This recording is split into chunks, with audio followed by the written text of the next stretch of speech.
Sim. Como nós vimos no primeiro vídeo do Doutor dos Gentios, ninguém poderia se auto-salvar, pois todos pecaram.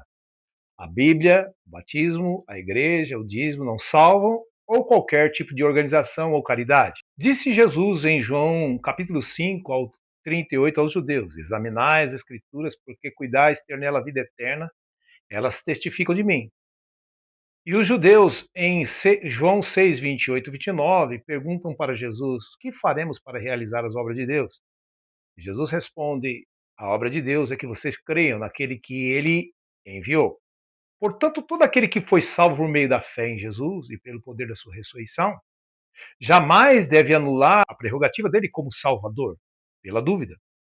Porque a fé verdadeira é o firme fundamento de ser salvo por meio dele, sem merecer. Veja o verbo: pela graça sois, não sereis. Pela graça sois salvos mediante a fé, isso não vem de vós, não, vem de Deus.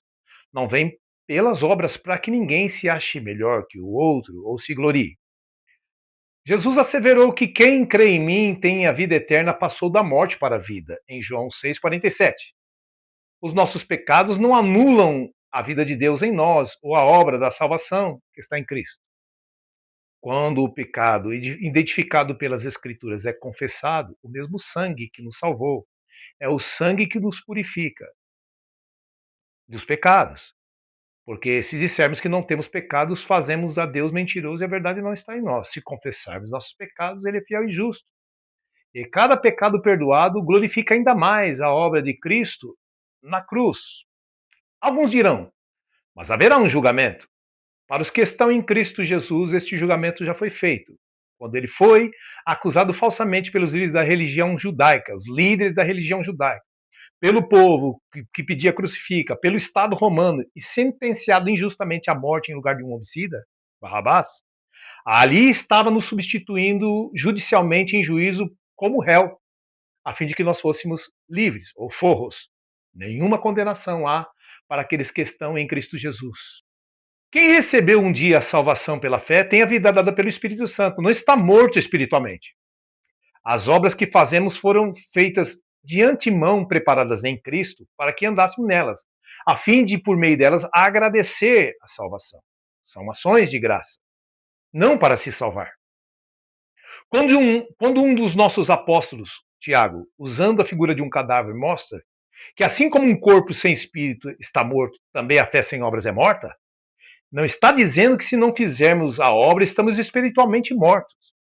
Usa uma figura para dizer que sem agir por meio da fé confiada através das escrituras, a fé não opera as obras. Não que estamos espiritualmente condenados.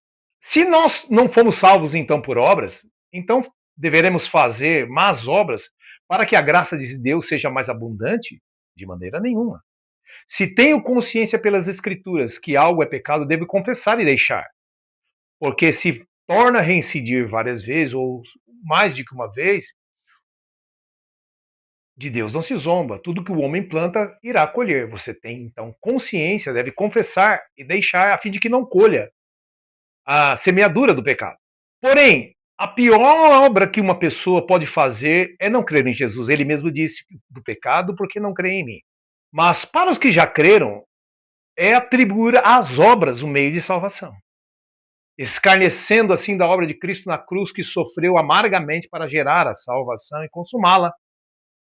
Um dos nossos apóstolos, Paulo, disse: vocês são salvos em 1 Coríntios 15:1, vocês são salvos se retiverdes o evangelho tal qual vocês receberam. E disse aos Gálatas: vocês receberam o Espírito pela pregação da fé e não pelas obras. Então, não podemos querer nos aperfeiçoar por meio da carne. A salvação veio por meio de Cristo e não por meio de nós. Recebemos o Espírito pelas obras da fé, e pela obra da fé, e não pela pregação da lei ou das obras.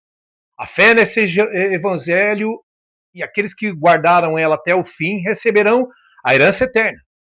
Haverá somente um juízo de Cristo para que fôssemos julgados, seremos julgados segundo o que fizermos por intermédio desse corpo enquanto estivermos aqui. É isso que diz Todos comparecemos perante um tribunal de Cristo. Está se referindo à doutrina dos galardões, que cada um receberá segundo o bem ou mal que fez por intermédio do corpo terreno, enquanto esteve aqui.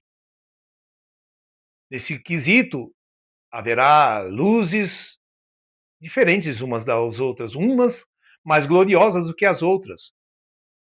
Os que dentre os crentes serviram, ainda que sejam como servos inúteis, porque Cristo é quem serviu-nos de salvação.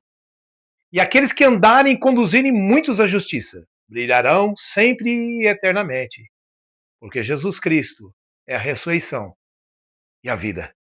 Acesse a página do YouTube Doutor dos Gentios, Ministério Luz do Mundo, a Igreja, em Osasco.